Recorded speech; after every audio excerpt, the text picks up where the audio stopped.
ಪಿತಾಶ್ರೀ. ಮಗಳೇ,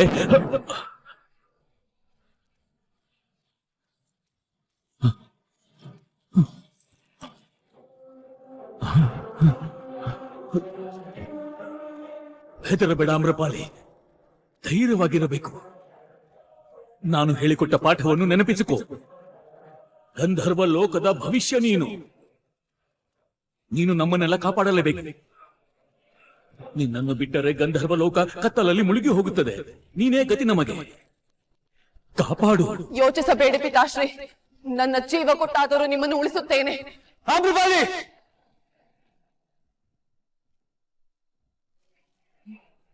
ಆಪದ್ಬಾಂಧವ, ನೀನು ಇಲ್ಲಿ? ಆಮ್ರಪಾಲಿ, ನಾನು ಇಲ್ಲಿಗೆ ಹೇಗೆ ಬಂದೆ? ಆಪದ್ಬಾಂಧವ,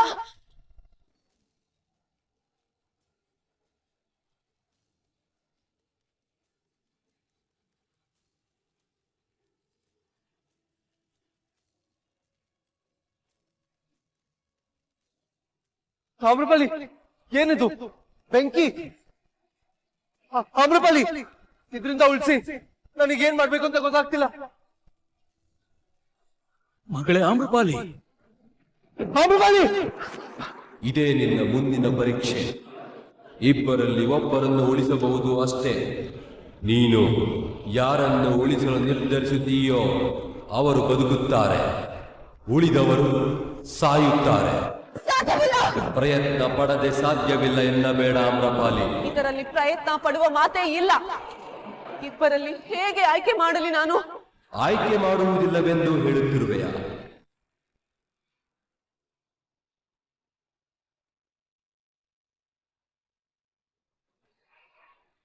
ಇಲ್ಲ, ಆಯ್ಕೆ ಮಾಡಲಾರೆ.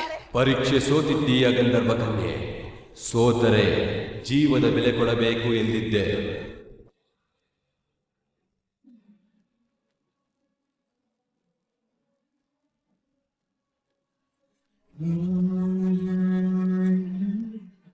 ಆಮ್ರಪಾಲಿ, ಆಮ್ರಪಾಲಿ,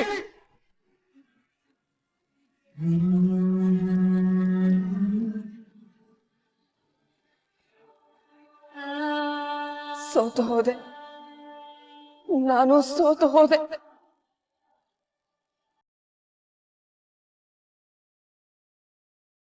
ದೇವಿಯಾನಿಗೆ ಪ್ರದ್ಯುಮ್ನ ಯಾವಾಗ ಹುಟ್ಟದ ಅಂತ ಗೊತ್ತಿಲ್ಲ ಅಂದ್ರೆ ಏನ್ ಅರ್ಥ? ಅವನ್ನ ಹೆತ್ತ ತಾಯಿ ಇವಳು. ಹೆತ್ತ ತಾಯಿಗೆ ಇದೆಲ್ಲ ಗೊತ್ತಿರ್ಬೇಕು ನಿಜ. ಆದ್ರೆ ಅತ್ತಿಗೆ ಈಶ್ವರಿ, ಏನ್ ಹೇಳ್ತಿದ್ಯಾ? ಇನ್ನು ಎಷ್ಟ್ ದಿನ ತಿನ್ನೆಲ್ಲ ಮುಚ್ಚಿರೋದು? ಅತ್ತಿಗೆ ಸತ್ಯ ಒಂದಲ್ಲ ಒಂದಿನ ಹೊರಗೆ ಬರ್ಲೇಬೇಕು.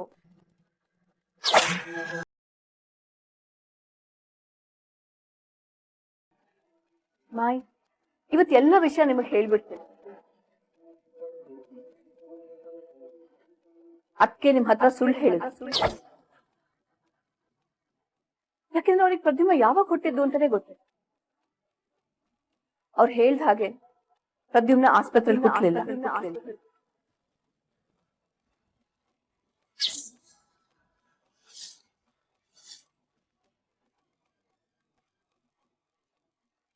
ಆಸ್ಪತ್ರೆಯಲ್ಲಿ ಹುಟ್ಟಲಿಲ್ಲ ಅಂದ್ರೆ ಇನ್ನೆಲ್ಲ ಹೊಡ್ದ? ಯಾವ್ದೋ ಒಂದು ಹಳ್ಳಿಲಿ.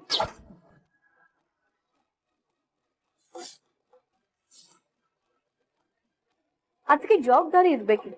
9 ತಿಂಗಳಾಗಿದೆ, ಮನೇಲಿ ಇರ್ಬೇಕು ಅಂತ. ಆದ್ರೆ ಯಾವ್ದೊಂದು ಮದ್ವೆಗೆ ಹೊಟ್ಟಿದ್ವಲ್ಲ, ಹೋಗೋ ದಾರಿಲೇ ಹೆರಿಗೆ ನೋವು ಬಂದಿದೆ, ಮಗು ಆಗಿದೆ.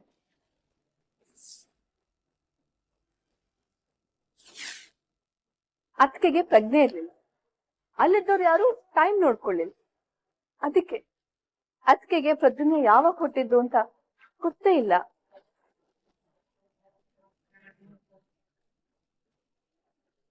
ಏನ್ ಹೇಳ್ತಾ ಇದೆ ಈಶ್ವರಿ? ಇದ್ಯಾವ್ದು ನಿಜ ಅಲ್ಲ ಅಂತ ನಿನಗೂ ಗೊತ್ತು.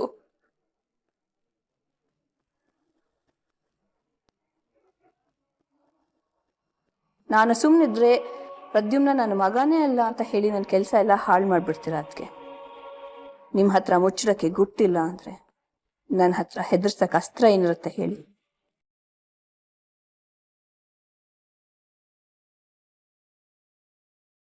ಇಲ್ಲೇನೋ ಬೇರೆ ನಡೀತಾ ಇದೆ. ದೇವಿಯಾನಿ ಮನಸ್ಸಲ್ಲಿ ಏನೋ ಬೇರೆ ಇದೆ. ಅದು ಈಶ್ವರಿಗೂ ಗೊತ್ತಿದೆ. ಅದನ್ನು ಮುಚ್ಚಿಡೋದಕ್ಕೆ ಈ ನಾಟಕ ಎಲ್ಲ ಮಾಡ್ತಿದ್ದಾಳೆ ಇವಳು. ನಾನು ಸುಮ್ಮನೆ ಇದ್ರೆ ಇವಳು ಬೇರೆ ಏನೋ ನಾಟಕ ಶುರು ಮಾಡ್ತಾಳೆ. ನಾನು ಸುಮ್ಮನೆ ಇರಬಾರ್ದು.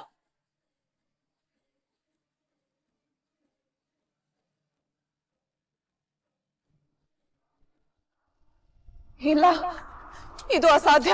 ಅಸಾಧ್ಯವೆನಿಸಿದರೂ ಮಾಡಲೇಬೇಕು ಗಂಧರ್ವ ಕನ್ಯೆ. ಮೂವರಲ್ಲಿ ಇಬ್ಬರು ಮಾತ್ರ ಹೊರಗೆ ಹೋಗಲು ಸಾಧ್ಯ. ಆಯ್ಕೆ ಮಾಡು.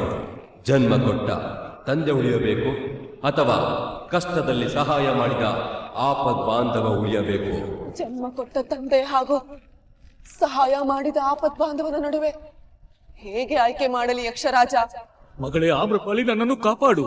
ಈ ಶಾಖ, ಈ ಬೇಗೆ ತಾಳಲಾರೆ. ನನ್ನನ್ನು ಉಳಿಸಿಕೋ.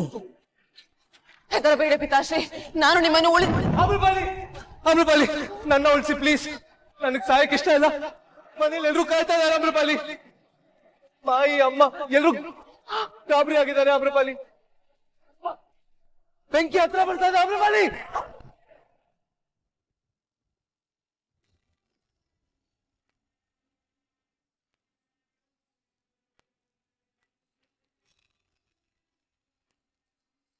ಏನು ಮಾಡಲಿ ನಾನು?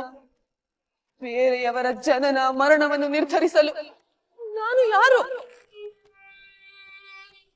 ಯಕ್ಷರಾಜ, ನನ್ನಿಂದಾಗುವುದಿಲ್ಲ.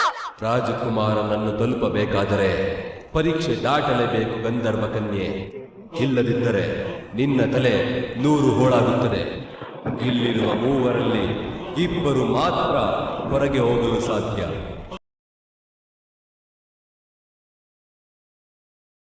ಸಮಯ ಮೀರುತ್ತಿದೆ. ಹೇಳು, ಯಾರ ಜೀವ ಉಳಿಸುವೆ?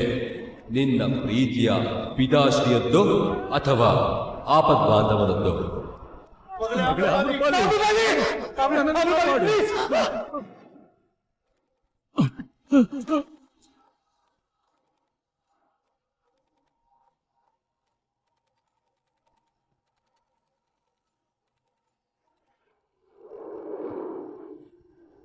ಯಕ್ಷರಾಜ, ನಿರ್ಧಾರಕ್ಕೆ ಬಂದಿದ್ದೇನೆ. ಹೇಳು, ಯಾರು ಸಾಯುತ್ತಾರೆ, ಯಾರು ಉಳಿಯುತ್ತಾರೆ?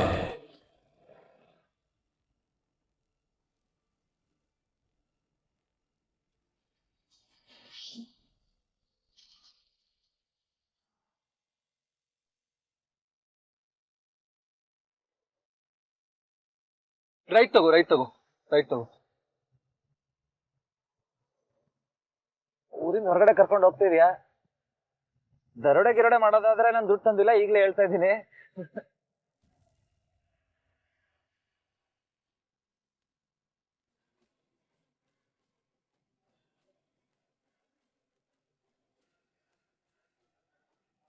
ನಿಜವಾಗ್ಲೂ ಗೊತ್ತಿಲ್ವಾ ಎಲ್ಲಿಗೆ ಹೋಗ್ತಾ ಇದೀವಿ ಅಂತ? ಇಲ್ಲ,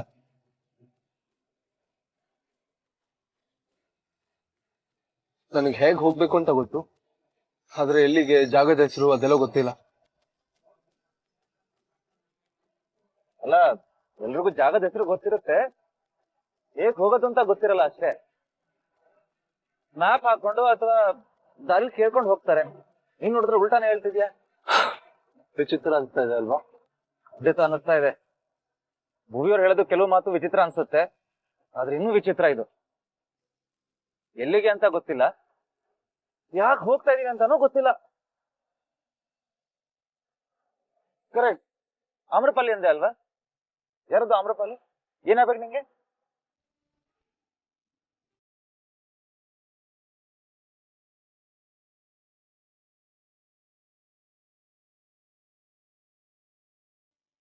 ಯಾರು ನೀನು?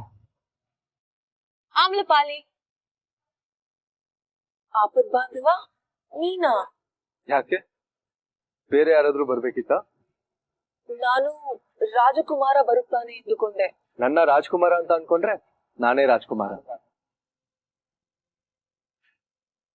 ಅಪ್ಪ ಪ್ರೀತಿ ಮಾಡ್ಲಿಲ್ಲ ಅಂದ ಮಾತ್ರಕ್ಕೆ ಬೇರೆಯವ್ರ ಪ್ರೀತಿ ಲೆಕ್ಕಕ್ಕೆ ಇಲ್ವಾ ಆಪದ್ ಬಾಂಧವ? ಆಮ್ರಪಾಲಿ, ನಿಜವಾಗ್ಲೂ ಏನಾಗ್ಬೇಕು ನನ್ಗೆ?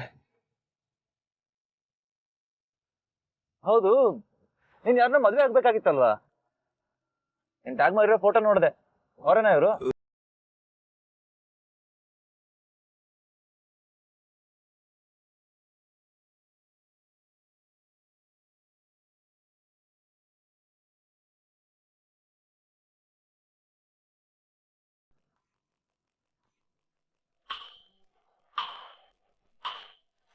ಅಲ್ಲ, ಇಷ್ಟು ದೂರ ಅವ್ರನ್ನ ಮೀಟ್ ಮಾಡಕ್ ಹೋಗ್ತಿದೆ ಅಂದ್ಮೇಲೆ ಒಳ್ಳೆ ಫ್ರೆಂಡೇ ಆಗಿರ್ಬೇಕು.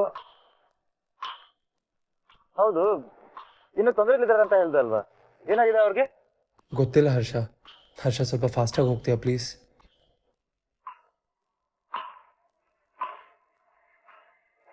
ಅಲ್ಲ, ಜಾಸ್ತಿ ಕೇಳ್ತಾ ಇದೀನಿ ಅಂತ ತಪ್ಪು ತಿಳ್ಕೊಬೇಡ. ಅವ್ರಿಗೆ ತೊಂದರೆ ಆಗಿದೆ ಅಂತ ಹೇಗ್ ಗೊತ್ತಾಯ್ತು? ಅವ್ರು ಫೋನ್ ಮಾಡಿ ಹೇಳಿದ್ರ? ಇಲ್ಲ, ನನಗೆ ಗೊತ್ತು ಅಷ್ಟೇ. ಮುಂಚೆ ಹೀಗಿರ್ಲಿಲ್ಲ ನೀನು, ನಗ್ನಗ್ತಾ ಇರ್ತಿದ್ದೆ, ಚೆನ್ನಾಗಿ ಮಾತಾಡ್ತಿದ್ದೆ. ಈಗೇನಾಯ್ತು? ತಪ್ಪು ಮಾಡ್ಬಿಟ್ಟೆ ಹರ್ಷ.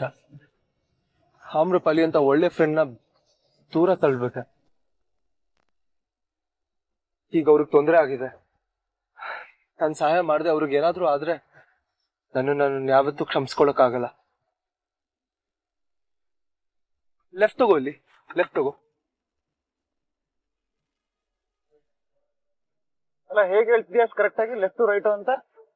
ಒಂದ್ ಸ್ವಲ್ಪ ಕೂಡ ಡೌಟ್ ಇಲ್ಲ ನಿಂಗೆ? ಐ ಡೋಂಟ್ ನೋ, ನನ್ಗೂ ಗೊತ್ತಿಲ್ಲ. ಮನ್ಸಿಗೆ ಹೀಗೆ ಹೋಗ್ಬೇಕು ಅಂತ ಗೊತ್ತಿದೆ ಅಷ್ಟೇ. ನನಗೂ ಅವ್ರಿಗೂ ಏನೋ ಕನೆಕ್ಷನ್ ಇದೆ ಅನ್ನೋ ಹಾಗೆ. ಇದು ನಿಂಗೆ ವಿಚಿತ್ರ ಅನ್ನಿಸ್ತಾ ಇಲ್ವಾ? ಚಿಕ್ಕ ವಯಸ್ಸಿಂದ ಪರಿಚಯ ನನಗೆ. ನಿಮ್ ತಮ್ಮ ತಂಗಿ ಅಕ್ಕ ಬಿಟ್ರೆ ಬೇರೆ ಯಾರ ಹತ್ರನೂ ಮಾತು ಆಡ್ತಿರ್ಲಿಲ್ಲ. ನನ್ನ ಹತ್ರ ಮಾತಾಡಕ್ಕೆ ಸ್ಪರ್ಶ ತಗೊಂಡೆ ನೀನು. ಈಗ ನೋಡಿದ್ರೆ ಆಮ್ರಪಾಲಿ ಜೊತೆ ಕನೆಕ್ಷನ್ ಅಂತ ಹೇಳ್ತಿದ್ಯಾ. ವಿಚಿತ್ರ ಅನ್ಸಲ್ವಾ? ಹೌದು, ವಿಚಿತ್ರ ಅನ್ಸುತ್ತೆ. I don't know how to explain this. ಅವ್ರ ಜೊತೆಲಿದ್ರೆ ಒಂಥರ ನೆಮ್ಮದಿ ಅನ್ಸುತ್ತೆ.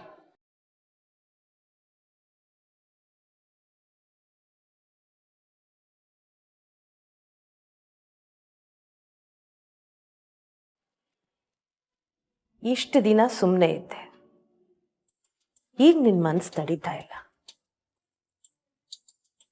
ಒಳ್ಳೇದೆಲ್ಲ ಹುಟ್ಟಕ್ ಶುರು ಆಗಿದೆ ನಿನ್ ತಲೆಯಲ್ಲಿ ಈಗ, ಅಲ್ವಾ? ಅದಕ್ಕೆ ನನ್ನ ಹತ್ರ ಹೇಳಕ್ ಬಂದಿದ್ಯಾ ಸತ್ಯನ? ಹೌದು ಮಾಯಿ.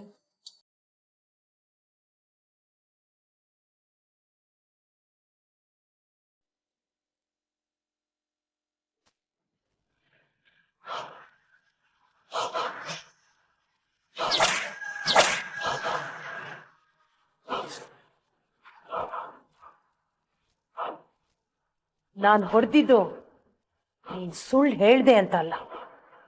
ಇದೇನು ಮೊದ್ಲಲ್ಲ ಕೊನೆ ಅಲ್ಲ. ನೀನ್ ಚಿಕ್ಕವಳಾಗಿದ್ದಾಗ್ಲಿಂದಲೂ ನೀನ್ ಸುಳ್ಳಿನೇ.